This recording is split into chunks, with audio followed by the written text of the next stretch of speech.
গ্রাম ছাড়া ওই রাঙা মাটির পথ আমার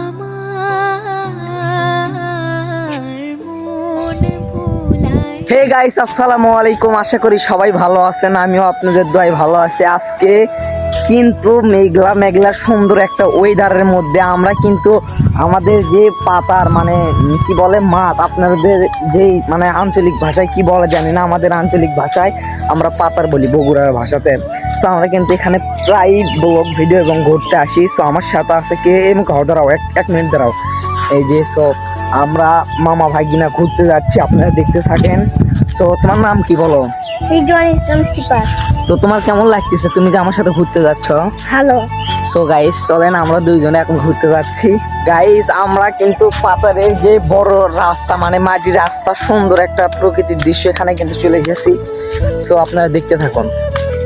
আসলে যারা গ্রামে থাকেন তারাই বুঝবেন গ্রামে থাকার মজাটা কেমন। সো আপনারা দেখেন আমার আশেপাশে কিন্তু অনেক কৃষকেরা দেখেন ঝুম যাচ্ছে এখানে।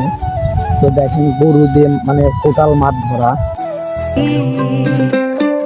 গ্রাম ছাড়া ওই রাঙা মাটির পথ আমার মন ভুলায় রে। ওরে কার পানে মন হাত মারে,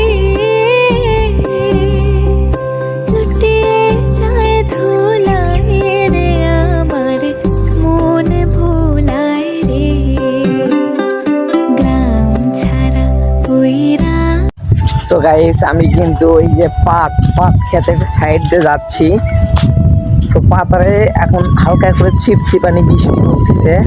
তো গাইস আমি যে মাটির রাস্তা ধরে এতদূর পথ আসলাম, সেই মাটির রাস্তা কিন্তু এখানেই কিন্তু শেষ। আপনারা দেখতে পাচ্ছেন কিনা আমি জানি না, দেখেন এখানেই কিন্তু শেষ সেই মাটির রাস্তা। আর এখান থেকে কিন্তু আপনার আমার ব্লগগুলো যদি আপনাদের কাছে ভালো লাগে অবশ্যই আমার চ্যানেলটি সাবস্ক্রাইব করে দেবেন। সো আমার মুখ ভিজে গেছে, এখন তো আপনারা বুঝতে পারতেছেন যে আসলে বৃষ্টি হচ্ছে কি না। সো হাতও ভিজে গেছে, মানে ফোন ভিজে গেছে, যে ফোন দিয়ে ভিডিও করতেছে এই ফোনটা কিন্তু ভিজে গেছে। তো যাই হোক, সো সবাই ভালো থাকবেন, সুস্থ থাকবেন। আজকের মতো আমার ভিডিও এই পর্যন্তই। সো নতুন ব্লগে আবার দেখা হচ্ছে। Bye bye.